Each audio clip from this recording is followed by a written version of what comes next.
Yehovah Nissi Ministries presents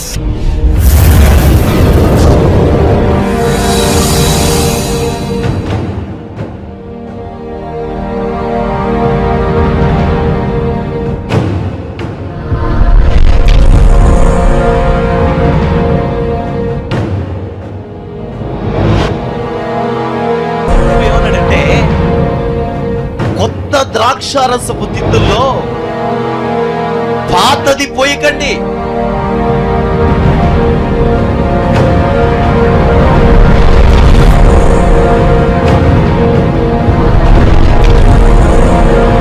నేర్చుకున్నారో, ఏది ప్రభు వల్ల తెలుసుకున్నారో అది మిగిలిన వాళ్ళకి పంచిచ్చినప్పుడు వాళ్ళు ఇంకా సులువుగా దేవుని మార్గంలోకి బలముగా సాగడానికి అవకాశాలు ఏర్పడతాయి.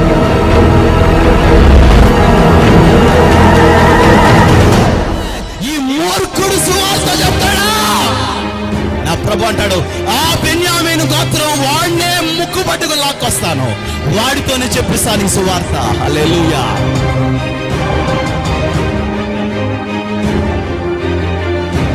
సమరయుల మధ్యలో నుండి సువార్తికురాలు పుట్టగలదా? వాళ్ళకి తెలుసు పుట్టదని, కానీ నా ప్రభు అంటాడు పుట్టించబోతున్నాను. ఆమేన్, ఆమేన్.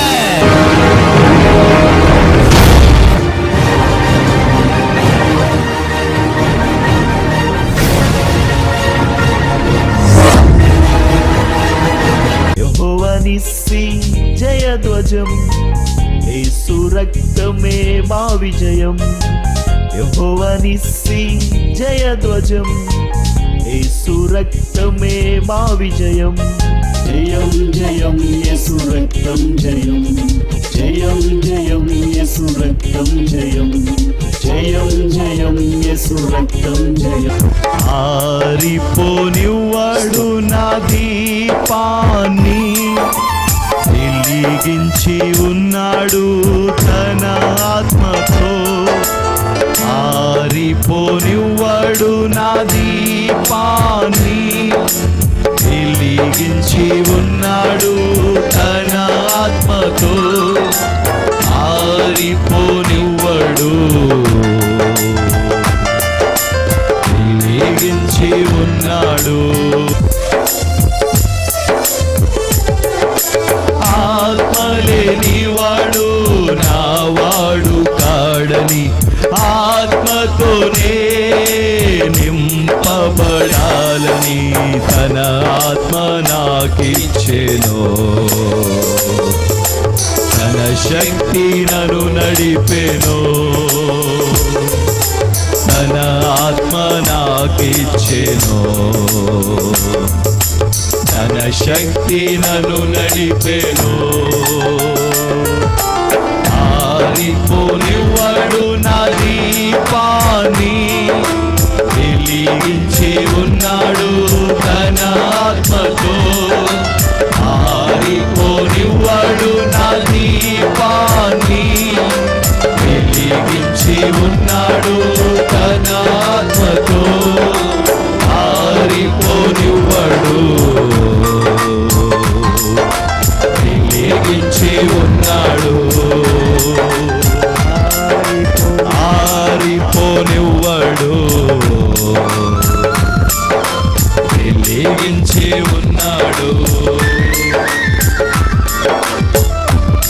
మహాగణుడా యేసయ్యా, నిన్ను వేనోళ్ళ స్తుతించెదా.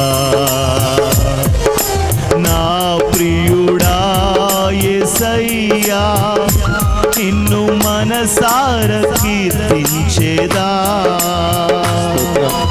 నా ప్రియుడా యేసయ్యా, కీర్తించెదా. స్తుతి స్తుతి నీకే, స్తుతి స్తుతి అందరూ చెప్తాం. స్తుతి స్తుతి నీకే, స్తుతి స్తుతి, స్తుతి స్తుతి నీకే, స్తుతి స్తుతి, స్తుతి స్తుతి నీకే, స్తుతి స్తుతి. మహాగణుడా యేసయ్యా, నిన్ను వేనోళ్ళ స్తుతించెదా.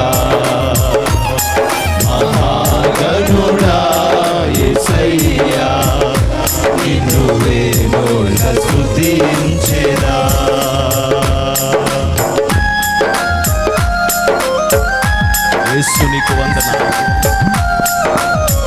మీ సన్నిధిని మా మధ్యలో ఉండనివ్వండి, మీ అభిషేకాన్ని మా మధ్యలో ఉండనివ్వండి, మీ ఆత్మ ప్రత్యక్షత మాలో ఉండనివ్వండి. యేసు నీకు వందనాలు.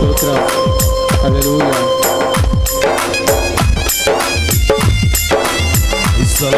చప్పట్లు కొడుతూ గొప్ప కార్యాలు చేసే తన వాక్యం ఇచ్చినావు నా కోసం.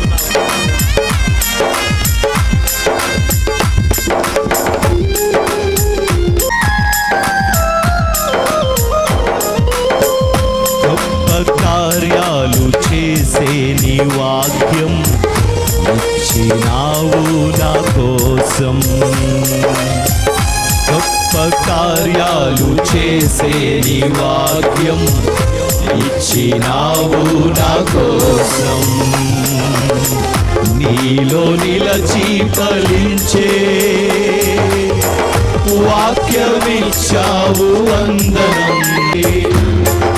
స్తుతి స్తుతి నీకే, స్తుతి స్తుతి స్తుతి స్తుతి నీకే, స్తుతి స్తుతి స్తుతి స్తుతి నీకే, స్తుతి స్తుతి.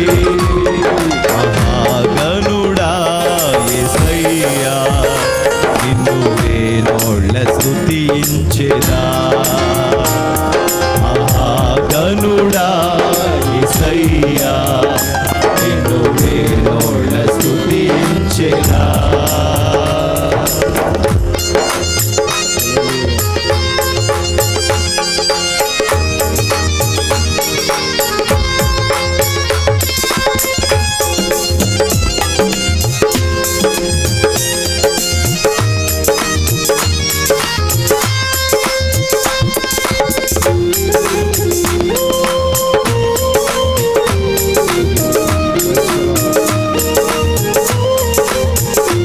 మహిమలో నిలిపే అభిషేకం,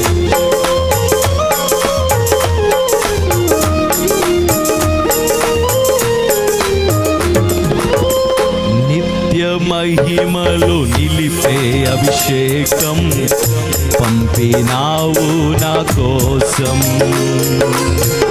నిత్య మహిమలో నిలిపే అభిషేకం పంపినావు నా కోసం.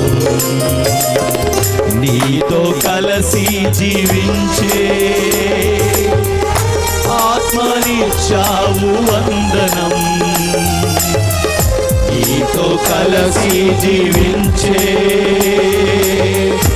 ఆత్మనిచ్చావు వందనం. చెప్తాం స్తుతి స్తుతి నీకే, స్తుతి స్తుతి అందరూ స్తుతి స్తుతి నీకే, స్తుతి స్తుతి నీకే, స్తుతి స్తుతి స్తుతి స్తుతి నీకే, స్తుతి స్తుతి స్తుతి నీకే, స్తుతి స్తుతి. నిన్ను వేనోళ్ళ స్తుతించెదా.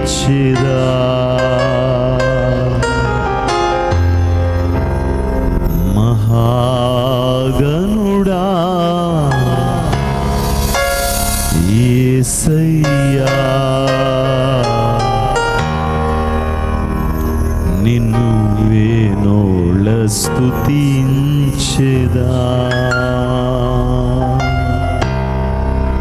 నా ప్రియుడా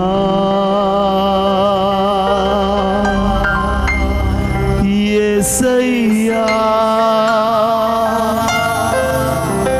నిన్ను మనసారా కీర్తించెదా.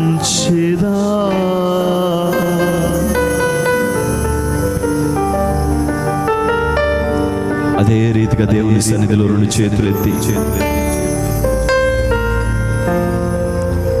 నీ రెండు చేతులు అలాగే ఎత్తి దేవు మాతో మాట్లాడి ఆరాధన అంగీకరించమని యేసు నామం పేరట వేడుకొని ప్రార్థన చేసి మిమ్మల్ని ఆరాధిస్తున్నాము తండ్రి. ఆమేన్ ఆమేన్ ఆమేన్. హల్లెలూయా హల్లెలూయా హల్లెలూయా. సర్వోన్నతమైన స్థలముల్లో దేవునికి మహిమ, ఆయనకి ఇష్టలైన వారికి భూమి మీద సమాధానం. దేవునికి మహిమ కలుగును గాక. ఈరోజు మన మధ్యలో దేవుని సమాధానం ఉండును గాక. దేవుని ఆత్మకార్యాలు మనలో ప్రత్యక్షంగా జరుగునుగాక. ఈరోజు రాత్రి కూడా పరిశుద్ధాత్మదేవుడు మనతో మాట్లాడినట్లుగా మంచి సిద్ధపాటుతో మిమ్మల్ని అందరినీ దేవుడు ఈ స్థలానికి నడిపించాడు. ఈరోజు ఈ రీతిగా మనమందరం ఇక్కడ కూడుకొని ఇలాగూ దేవుణ్ణి స్తుతిస్తున్నాం, ఇలాగూ దేవుణ్ణి మహిమపరుస్తున్నాం అంటే ఈరోజు పరిశుద్ధాత్మదేవుడు చేసిన కార్యమే. ఎందుకంటే వాతావరణాన్ని తన స్వాధీనంలోకి తీసుకున్న దేవుడు ఈరోజు మనమందరము ఈ స్థలంలో ఇలాగూ స్తుతించడానికి దేవుడు కృప చూపించాడు. అందును బట్టి దేవాతి దేవునికి చేతులెత్తి ఒకసారి గట్టిగా స్తోత్రం చెప్దాం. హల్లెలూయా, హల్లెలూయా, హల్లెలూయా. దేవుని వాక్యంలో నుండి మార్కు సువార్త 11వ అధ్యాయం, దేవుని వాక్యంలో నుండి మార్కు సువార్త 11వ అధ్యాయం 12వ వచనం చదువుతాం. దాని మీద ఏమైనా దొరుకునేమో అని వచ్చెను. దాని యొద్దకు వచ్చి చూడగా ఆకులు తప్ప మరేమీ కనబడలేదు. ఏలయనగా అది అంజూరపు పండ్ల కాలము కాదు, అది అంజూరపు పండ్ల కాలము కాదు. అందుకైన ఇక మీదట ఎన్నటికిని నీ పండ్లు ఎవరును తినకుందురుగాక అని చెప్పెను. ఇది ఆయన శిష్యులు వినిరి. ఈ స్థలంలో ఒక ప్రత్యేకమైన విషయం కనబడతా ఉంది. యేసు ప్రభు ఆకలిగొని, యేసు ప్రభుకి ఆకలై ఆయన ఆహారం తినడానికి ఆలోచన కలిగి యేసు ప్రభు అలాగ చూస్తున్నాడు. దూరంగా ఒక అంజూరపు చెట్టు కనపడుతుందంట. ఆ అంజూరపు చెట్టు కాయలు ఉంటాయి అని యేసు ప్రభు గ్రహించి ఆ అంజూరపు చెట్టు దగ్గరకంట నడుచుకుంటూ వెళ్ళాడు. వెళ్ళి ఆ అంజూరపు చెట్టులో ఉన్న ఆకులన్నీ ఒక్కొక్కటి తడిమి చూసుకుంటే దాంట్లో ఒక్క కాయ కూడా కనపడలేదంట. కాయ కనపడనందుకు యేసు ప్రభు ఆ చెట్టు వైపు చూసి, ఇక మీదట నీ పండ్లు ఎవడో తిండో అని చెప్పి దాన్ని ఆయన కోపపడినట్లు మనం ఈ తావులో చూస్తున్నాం. బైబిల్ వాక్యం ఏమంటుందంటే అది అంజూరపు పండ్ల కాలము కాదు. మరి అంజూరపు పండ్ల కాలం కాని కాలంలో యేసయ్య అక్కడికి వెళ్ళి కాయ కోసం వెతికి అది దొరకకపోతే ఆ చెట్టుని అలా అన్న విషయం ఏంటి అని మనం ఆలోచన చేసుకుంటే ఈరోజు మన పరిస్థితులు, మన స్థితులు కూడా మనకు అర్థమవుతాయి. ఆ రోజు అంజూరపు చెట్టు దగ్గరికి వెళ్ళి చూశాడు. ఈరోజు నీ దగ్గరికి, నా దగ్గరికి వచ్చి చూస్తున్నాడు. ఏమని? ఫలాలు ఉన్నాయేమో అని. ఒకవేళ మనలో ఫలాలు లేకపోతే యేసు ప్రభు చాలా వేదనతో ఉంటాడు. మనం ఫలాలు కలిగిన చెట్లుగా ఉండాలి. ఫలాలు మనలో ఆశించిన దేవుడు మనని ఆ రీతిగానే పెంచుతున్నాడు, ఆ రీతిగానే దేవుడు మనల్ని బలపరుస్తున్నాడు, ఆ రీతిగానే దేవుడు మనల్ని వాడుకుంటూ ఉన్నాడు. దేవునికి స్తోత్రం. హల్లెలూయా, హల్లెలూయా. ఆయన మన నుంచి ఫలాలు ఆశిస్తున్నాడు. దేవుడు మన నుంచి ఫలాలు ఆశిస్తూ ఉన్నాడు కనుక మనం ఫలించి తీరాలి. తల్లిదండ్రులు పిల్లల నుంచి ఆశిస్తూ ఉంటారు. ఆశించే దాంట్లో గొప్ప ప్రేమ ఉంటుంది.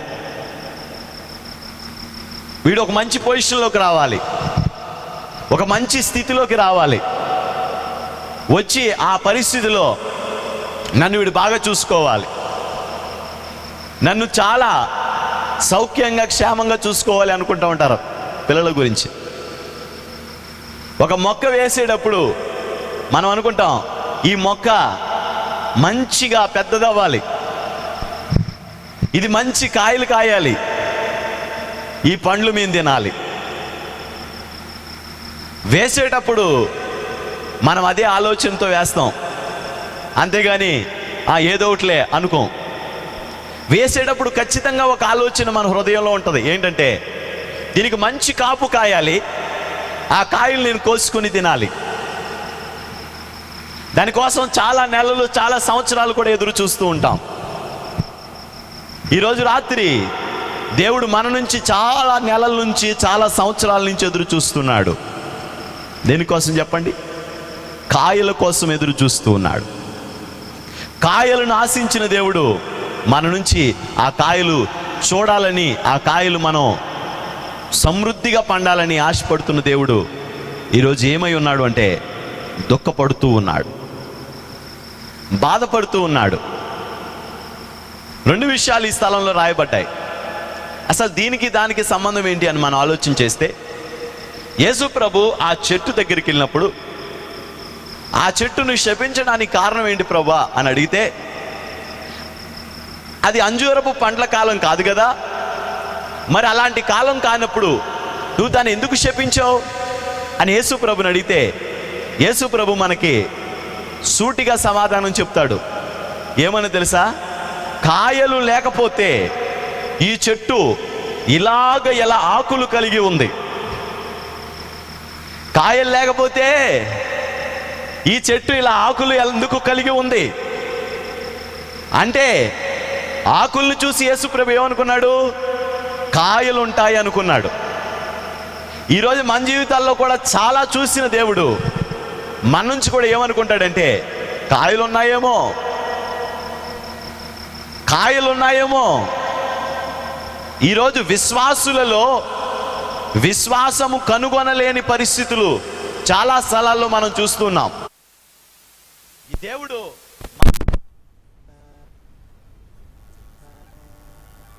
విశ్వాసాన్ని కనుగొనడానికి వచ్చినప్పుడు మనం ఆ విశ్వాసాన్ని ఈరోజు కలిగి ఉంటున్నామా లేదా అనేది మనలో ప్రశ్నించుకోవాల్సిన విషయం.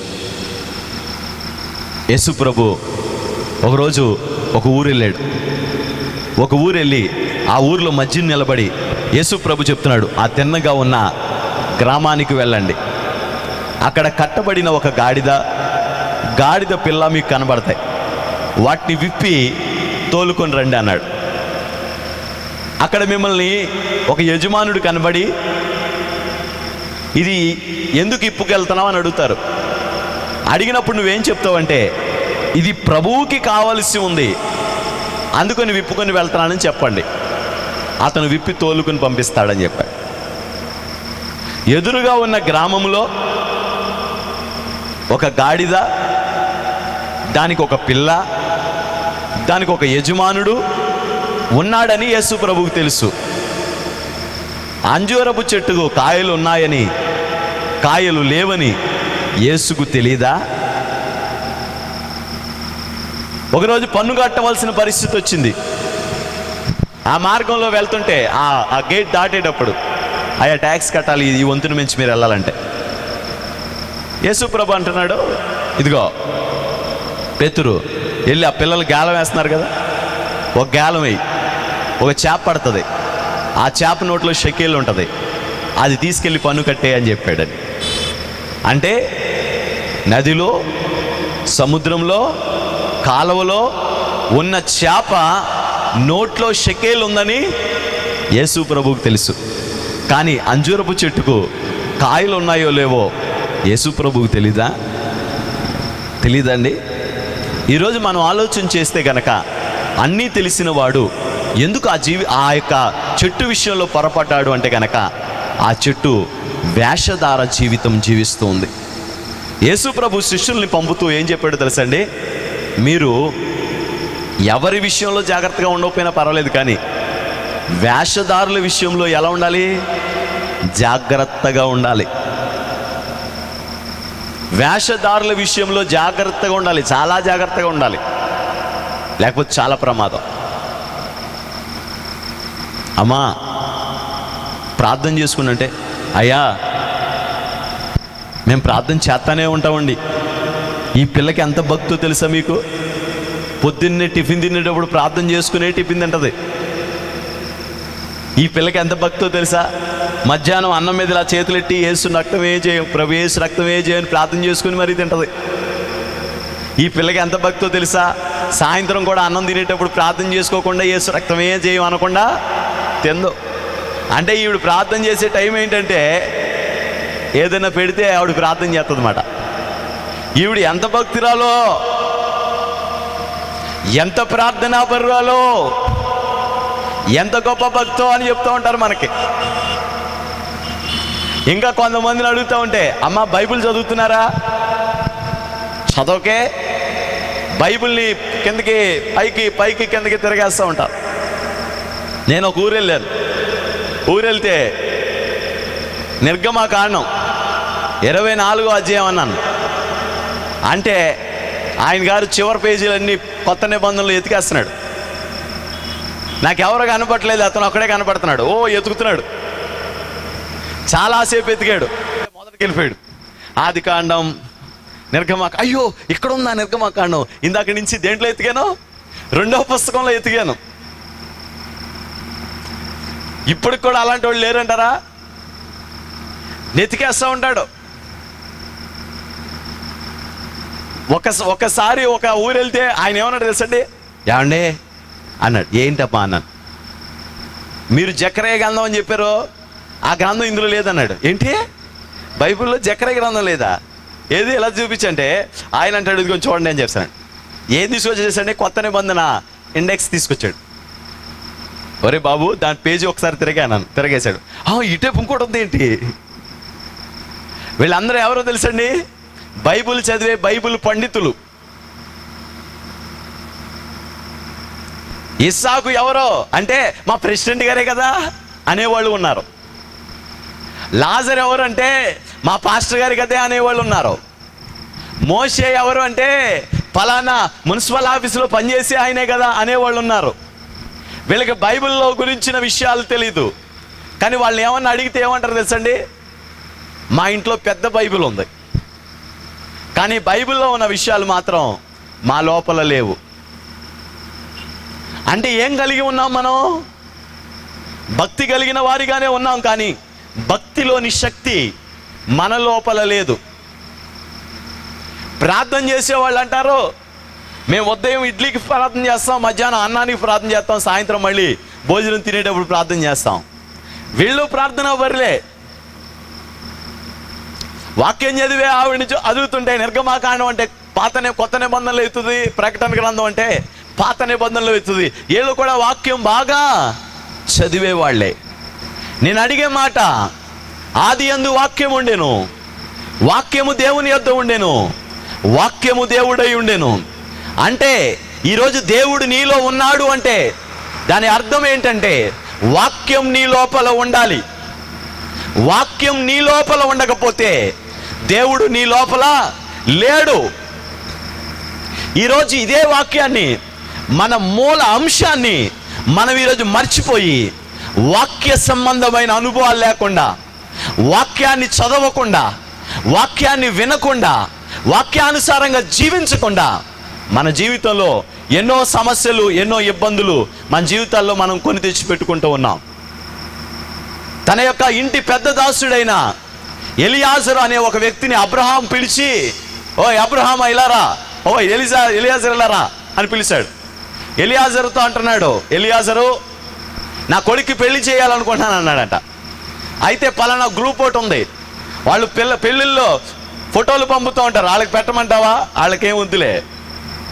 లేకపోతే పలానా ఆయన ఉన్నాడు, ఆయనకి పంపించమంటావా? ఆయనకు కూడా వద్దులే. మరి ఏం చేయమంటావు? మీ బంధువులందరికీ వివరణ తెలియచేయమంటావా? ఏమొద్దు. నేను నా పితరుల దేశంలో నుండి ఒక బిడ్డను తీసుకురావాలనుకుంటున్నా. నేను ముసలోడిని కదా, నేను వెళ్ళలేను, కాబట్టి నువ్వు వెళ్ళు అని చెప్పాడు. ఎలియాజరు అడుగుతున్నాడు, నువ్వు వెళ్ళమన్న దేశానికి వెళ్తాను, కానీ వాళ్ళు నాతో పంపరు కదా, మరి అప్పుడు ఏం చేయాలి? నీకు ముందుగా దూత వెళతాడు. ఎందుకో? నువ్వు ప్రార్థన చేసే ప్రార్థనా పరుడివి కనుక. స్తోత్రం చెప్పండి, గట్టిగా చెప్పండి. నీకు ముందుగా దూత వెళతాడు, కాబట్టి నువ్వు వెళ్ళు అని చెప్పాడు. ఎలియాజరు ఏం ఆలోచించాడో నాకు తెలియదు, కానీ ఎలియాజర్ అబ్రహాము చెప్పిన మాట విని కొంత సరంగమాతో బయలుదేరాడు. మీరు పెళ్లి సంబంధానికి వెళ్ళేటప్పుడు పెళ్లి వస్తువులన్నీ పట్టుకుని వెళ్తారండి, కానీ ఆయన మాత్రం 10 ఒంట్ల మీద పట్టే సామాన్లు పెట్టి పట్టుకెళ్ళాడు. ఒకవేళ అమ్మాయి కనుక ఓకే అయితే, అవితే కాదు ఖచ్చితంగా అయిపోతుంది. అయిపోయిన తర్వాత ఆ అమ్మాయిని నేను కూడా పెట్టుకుని తీసుకుని వచ్చేస్తాను. అంత విశ్వాసంతో కొన్ని రకాలైన వస్త్రాలు తెప్పించాడు. ఆ అమ్మాయి తల్లికి ఈ చీరలు ఇవ్వాలి, పెద్ద పెద్ద జరి అంచులు ఉన్న చీరలు తింటరా. ఒకవేళ అమ్మాయికి చెల్లుంటే ఆ చెల్లికి ఫలానావి ఇవ్వాలి. ఒకవేళ ఆ తమ్ముడు అన్నయ్య ఉంటే వాళ్ళకు కూడా బట్టలు కావాలి, వాళ్ళ ఆయనకి బట్టలు కావాలి. ఆ అమ్మాయికి బంగారం ఇవ్వాలి. కొన్ని రకాలైన వెండి వస్తువులు పట్టుకెళ్ళాలి. అన్ని రైట్ చేసుకుని రెడీ చేసుకుని వెళ్ళిపోయాడు. ఏంటి విశ్వాసం? నేను వస్తూ ఎవరిని తీసుకొస్తాను? జవాబును తీసుకుని వస్తాను.